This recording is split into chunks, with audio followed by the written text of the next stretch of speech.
All right, Cruisin for a Bruisin. Dear Billy the Orange Creamsicle. I know you're trying to trash me, but I kind of like that one. They call him the Creamsicle Kid. I am a 22-year-old university graduate from Toronto, Canada, working on the weekend like usual. And I am currently working a job landscaping to make money until I start firefighter school this summer. Anyway, I have recently picked up a bad habit of boozing very consistently since the start of the pandemic. Yeah, a lot of people, I think, are drinking heavily. I'm bored, and what can I say? I like my beer. I am drinking anywhere between 4 and 8 beers every other night, and sometimes more often than not. I think every other night is more often than not. Well, no, that's 50-50, right? No, I suck at math. I drink every night. Oh, and sometimes more often than not, I drink every night. I know you've been sober for a number of years now. Sort of. I was California sober, as Josh Adam Myers says.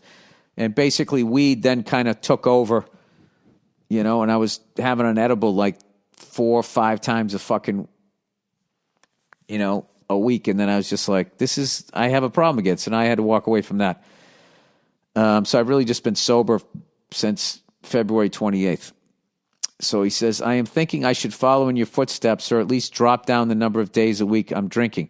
I don't know about you, but I use booze to calm my anxiety and spice up my days so I don't spiral into a fit of depression. Hey, welcome to the club. He goes, however, as we all know, too much booze can lead to bad decisions that make you feel like a piece of shit the next morning, and I absolutely hate that feeling. I have talked to a therapist before, and it didn't do a whole lot for me. Anyway, I am just looking for some tips on how you got the booze out of your life because I don't want my future to go down the wrong path. Thanks a lot. I love the podcast. All the best to you, the lovely Nia, and you wonderful kids. Cheers and go fuck yourself. All right, well, everybody's different. For me, I just was done with booze. And I had kids, and I had only a daughter at that point. I just didn't feel good about being getting drunk downstairs while she was sleeping upstairs. And then whenever I would have like an edible, if I was high, I would just be like, and I'd be like, she's sleeping, nothing's going to happen. I can do this, and it's just stupid. If something does happen, what the fuck? We have earthquakes out here. God knows what could happen. I'd be high as shit. It was stupid. So, the big thing that made me do it was this underlying depression and sadness from all the shit that made me want to be, drove me into being a comedian. And I think at some point you kind of have to work that out. Maybe you had the wrong therapist. Maybe you weren't ready for therapy, but it's always good to talk to somebody about it. Talk to a therapist. I said, I tried therapy. It hasn't worked, for me.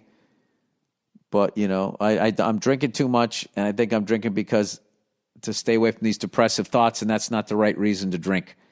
So I would just suggest being really open to either friends and family about it and try to get a new therapist if you can. And just put it out there and tell people that you're drinking too much and you don't want to drink and you're drinking for the wrong reasons. And you want to stop. And if you ask for help, you'll be surprised. People will really help you out. And, I'll tell you, the great thing about not boozing is the next morning. You feel great. You don't have to apologize to anybody. And, everything you said was what you meant. Was what you wanted to say, at least.